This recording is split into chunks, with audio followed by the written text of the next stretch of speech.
এখন বিশ্বকে ঠেলে দেওয়া হচ্ছে একটা থার্ড ওয়ার্ল্ড ওয়ারের দিকে, মানে যে কোনো সময় একটা তৃতীয় বিশ্বযুদ্ধের আশঙ্কা করছেন। এখনকার যারা মিলিটারি অ্যাফেয়ার্স নিয়ে পড়াশোনা করেন, ওয়ার্ল্ড অ্যাফেয়ার্স নিয়ে পড়াশোনা করেন, তারা এগুলো বলতে পারবেন ভালো।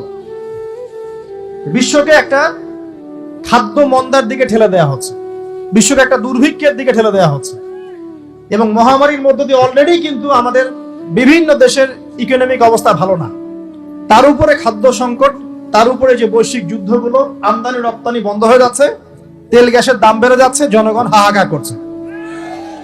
এই পলিটিক্যাল গ্লোবাল অ্যাফেয়ার্স এর ফিতনা এগুলো।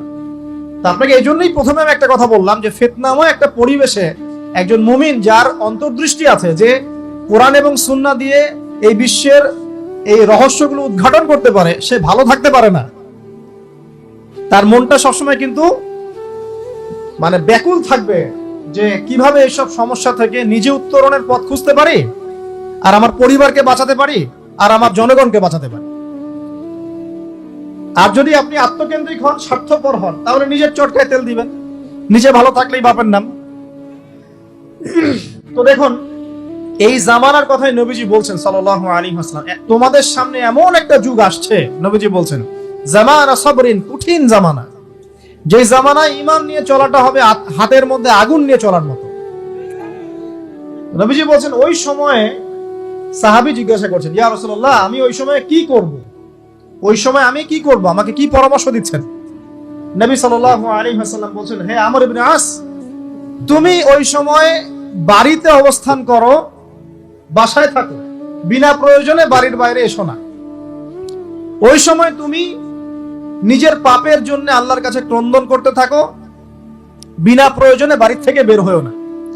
আর মানুষের সাথে এত বেশি মেলামেশা করো না, নিজে তোমার আমল, তোমার গুনাহ নিয়ে ব্যস্ত থাকো, তোমার পাপের জন্য আল্লাহর কাছে কান্নাকাটি করো, ইনশাআল্লাহ তুমি নাজাত পেয়ে যাবে।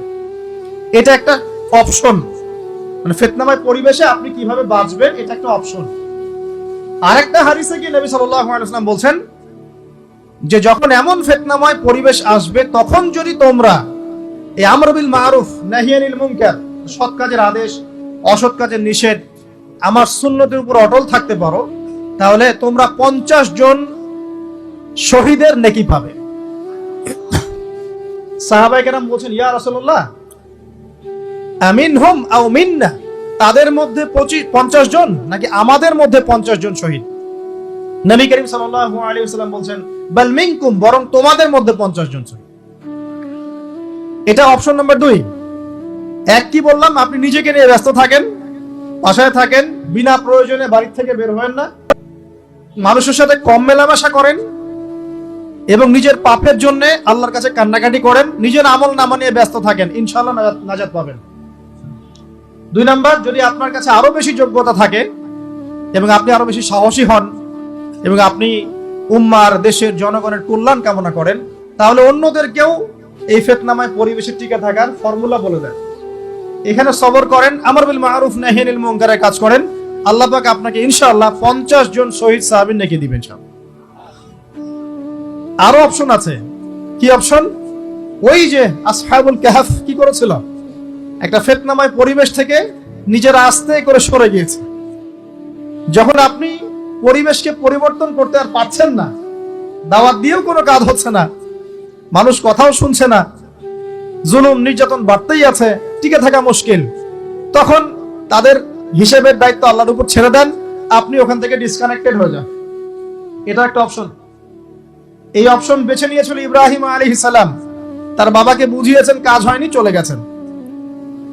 এই অপশন বেছে নিয়েছিল আসহাবুল কাহফ, সবাইকে বোঝাচ্ছে কাজ হচ্ছে না, তার আস্তে করে চলে গিয়ে গুহার মধ্যে রাত কাটানো শুরু করেছে।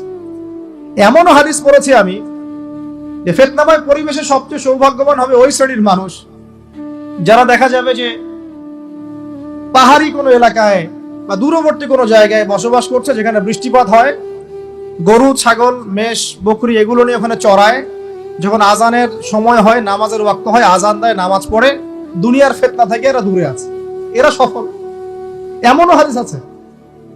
হয়তো আপনার কাছে মনে হচ্ছে না এখন ওই যুগ আসে নাই, কিন্তু আমি আপনাকে বলে দেই যে কোরআন এবং সুন্নাহর চোখ দিয়ে যদি আপনি দেখতে শেখেন এবং বর্তমান বিশ্বের প্রেক্ষাপটটা অ্যানালাইসিস করার যোগ্যতা আপনি অর্জন করেন কোরআন সুন্নাহর চোখ দিয়ে, আপনি বুঝতে পারবেন সেই সময় অনেক আগেই চলে এসেছিল। এখন ফিতনা এবং ফাসাদময় এই পরিবেশে আমরা কি করতে পারি, ছোট স্কেলে, বড় স্কেলে না, ছোট স্কেলে। আমি আজকে বড় বিষয় নিয়ে কথা বলতে আসি না, কারণ আমি চিন্তা করলাম যে আসলে প্রথমে যদি ব্যক্তিকেন্দ্রিক বিষয়টা ঠিক না হয়, বড় বিষয় আলোচনা করে কোনো লাভ নাই। আগে ব্যক্তি যদি ঠিক না হয়, বড় বিষয় আলোচনা করে আসলে কোনো লাভ নাই। আপনারা বুঝবেনও না, মাথার উপর দিয়ে চলে যাবে। এখন গ্লোবাল অ্যাফেয়ার্স নিয়ে কথা বলে খুব একটা ফায়দা নাই আপনাদের। এখন ইকোনমিক পুরো এই সুদভিত্তিক সিস্টেম আপনি চেঞ্জ করতে পারবেন না, এবং পুরো যে তাগুতি ব্যবস্থা আপনি চেঞ্জ করতে পারবেন না। আপনি কি করতে পারবেন? আপনি নিজেকে পরিবর্তন করতে পারবেন, আপনার পরিবারকে পরিবর্তন করতে পারবেন। এতটুকু আপনার পক্ষে এখন পর্যন্ত সহজ, ঠিক না ভাই? ঠিক কথা।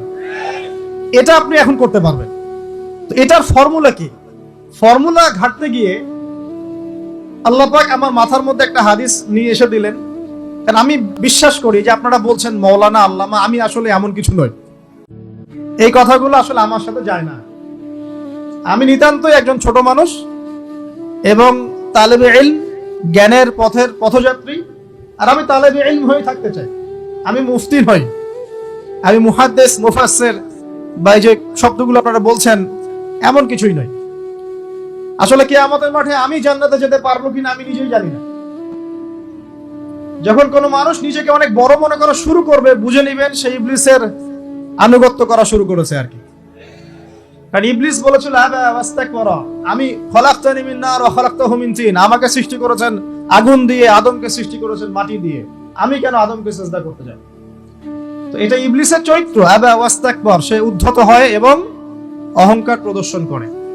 তো আমি মনে করি যে আমি কিছু বলি না, আল্লাহ রাব্বুল আলামিন আমাকে বলার তৌফিক দেন মাত্র।